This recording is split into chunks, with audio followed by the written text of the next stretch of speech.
الحمد لله وكفى وسلام على عباده الذين اصطفى أما بعد أعوذ بالله من الشيطان الرجيم بسم الله الرحمن الرحيم لن ينال الله لحومها ولا دماؤها ولكن يناله التقوى منكم صدق الله العظيم۔ اللہ تعالیٰ کا شکر ہے کہ اللہ تعالیٰ نے ہم سب کو مسلمان بنایا اور رسول خدا صلی اللہ علیہ وسلم کی امت میں پیدا فرمایا اور اپنی عبادت اور اپنی اطاعت کی توفیق عطا فرمائی ہے۔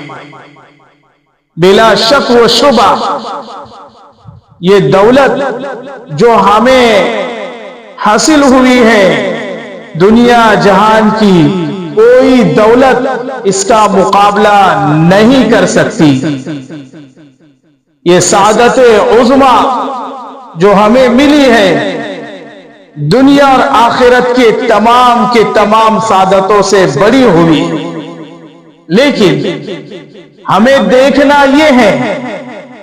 کہ ہمارے عبادتوں میں ہمارے اعمال میں اخلاص ہے یا نہیں، ہمارے اعمال میں ہماری عبادتوں میں اخلاص ہے یا نہیں دیکھنا ہے، کیونکہ اخلاص ہی وہ شے ہے جس کی بنا پر اعمال قبولیت کا درجہ حاصل کرتے ہیں۔ اگر اعمال میں اخلاص نہیں ہوگا تو کوئی عمل عند اللہ کے یہاں مقبول اور قابل قبول نہیں ہوگا میرے بھائی۔ اسی لیے ہر عمل سے پہلے ہم کو اپنی نیتوں کو درست کرنا، اپنی نیتوں کو جانچنا، اپنی نیتوں کو پرکھنا بہت ضروری ہے۔ ہاں، اگر نیتوں میں کھوٹ ہوگا، نیتوں میں دکھلاوا ہوگا، نیتوں میں ریاکاری ہوگی تو وہ عمل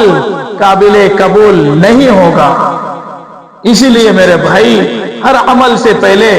نیتوں کا درست کرنا ضروری ہے۔ تو اس کی ایک شکل ہمارے بڑے بتاتے ہیں، بڑی آسان شکل، کہ ہم عمل کرنے سے پہلے اپنی نیتوں کو بنانے کے لیے اس کی مشق کریں۔ مشق یہ کریں کہ دیکھیں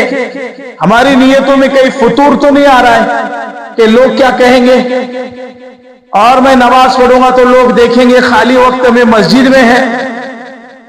اگر ایسی نیت ہماری ہو رہی ہے تو استغفار پڑھے، استغفر اللہ ربی من کل ذنب واتوب الیہ۔ نہیں، یہ عمل میں اللہ کے لیے کر رہا ہوں، اور استغفار کر کے جو تو اپنی نیتوں کو بنائے، اس سے ہماری نیتیں بنیں گی میرے بھائی۔ نیتیں جب درست ہوگی تو چھوٹا عمل بھی بڑا رنگ لائے گا، اور اخلاص والے کی محنت چھوٹی ہوتی ہے لیکن اس کا اجر بڑا ہوتا ہے، اس کے نتائج، اس کے اثرات اللہ تعالیٰ بڑے بڑے فرماتے ہیں۔ ایک جنگ کے موقع پر حضرت علی رضی اللہ تعالیٰ عنہ ایک یہودی کے سینے پر چڑھ بیٹھے، ایک یہودی کے سینے پر چڑھ بیٹھے، جنگ کا موقع تھا اور ممکن تھا حضرت علی اپنا خنجر نکال کر اس کو قتل کرنے والے تھے، تو فوراً اس یہودی نے حضرت علی رضی اللہ عنہ کے چہرے مبارک پر تھوکا۔ ایسی حالت میں تو اور زیادہ غصہ بڑھ جاتا ہے، لیکن حضرت علی رضی اللہ تعالیٰ عنہ نے اس نے جیسا تھوکا، حضرت علی نے اس کو چھوڑ دیا۔ تو اٹھا یہودی اور کہنے لگا آپ تو مجھے قتل کرنے والے تھے اور آپ تو پوری طرح قابو پا چکے تھے، آپ تو خنجر بھی نکال رہے تھے،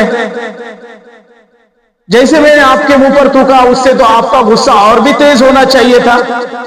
لیکن آپ نے مجھے چھوڑ دیا، کیا آپ گھبرا گئے؟ کہا کہ گھبرا گیا نہیں ہوں، ڈرا نہیں ہوں، ہم جو بھی کام کرتے ہیں اللہ کے لیے کرتے ہیں،